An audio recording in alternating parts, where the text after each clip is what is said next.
Happy Vlogmas. Welcome back to day 3 for Vlogmas this year. I'm so excited to do it. I've been wanting to do Vlogmas forever. I started my YouTube last year. 2024, I think February is when I started it, if I'm not mistaken. But nonetheless, I've never done Vlogmas, so I'm so excited. And for my Vlogmas, I'm putting my own spin on it. I'm sharing my takeaways from the book of Luke. Every December, I read the book of Luke because it's the story of Jesus, and it takes you up to Christmas Eve. So anyway, I'm so glad you're here, and let's dive into it. I think sharing your revelation from the word is so fun, and hearing from others, because truly God speaks to everybody differently, and what you got from the word could be a little bit different from what I got from the word. So like, it's cool to share, and so I don't know, I just want to share some of my takeaways.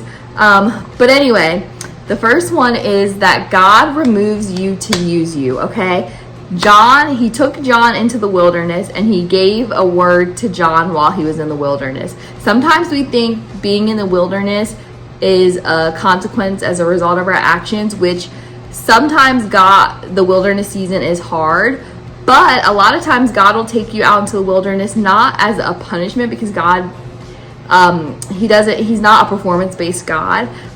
So it's not like necessarily a consequence of your actions. However, he'll take you to that separate place so that he can speak to you, pour into you, and lead you and guide you in the ways that you should go. So like, sometimes he removes you to use you. Like, he will take you to a place of separation so that he can pour into you, so that you can continue to do what he's called you to do. So don't see the wilderness as a bad place. Embrace it, because God can do his thing when you're in the wilderness. So it's not always a bad thing.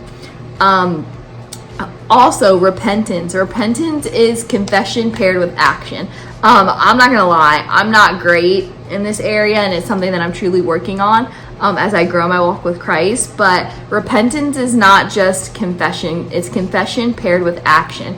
Like, repentance is turning away from your old ways, turning away from the sinful behavior. And that's like baptism, water baptism. Like, water baptism is a public declaration of your faith. So basically, when you go under the water, you're dying to your flesh and dying to your old life and starting new in the life with Christ. And that's the same with repentance. You're basically dying to your old ways. You're turning from your sin. So it's not, yes, confession is important, and the word tells us to confess, but it's also confession paired with action. So you truly need to turn from the things that you're doing.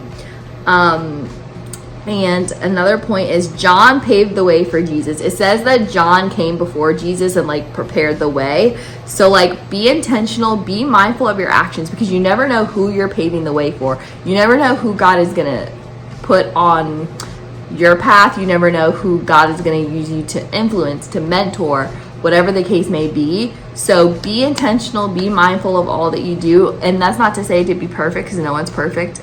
Jesus was the blameless lamb. Like, he was the only one that was perfect. But be intentional and be mindful of what you're doing, because you never know who you're paving the way for. Like, you never know who God is using you to impact.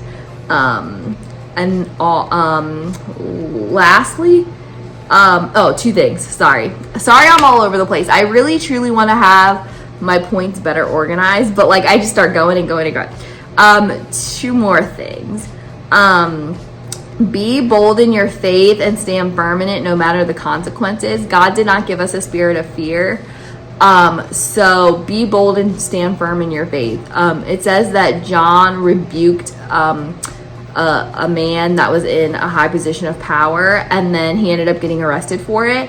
Not saying you're going to get arrested for standing up for your faith, but you will be persecuted for your faith. But it's just a reminder, like, to be like John. Don't worry about the consequences. Don't worry about what's going to happen. Be bold and stand firm on your faith regardless. Like, that honors God. So be bold in your faith. Stand firm on it. Don't let anybody convince you otherwise. Don't let anyone persuade you otherwise. Stand firm on your faith and be bold in it. And lastly, actually 2 things. Sorry, 2 more things. Jesus was baptized to be relatable.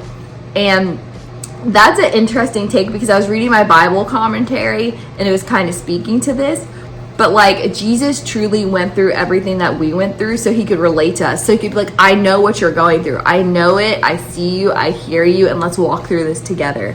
Jesus is our example, and it's literally because he went through the same things that we did. So I thought that was a cool perspective. That's why it's important to get like a commentary or the Enduring Word app that I'll link for you guys, because it helps you get different perspectives of the word.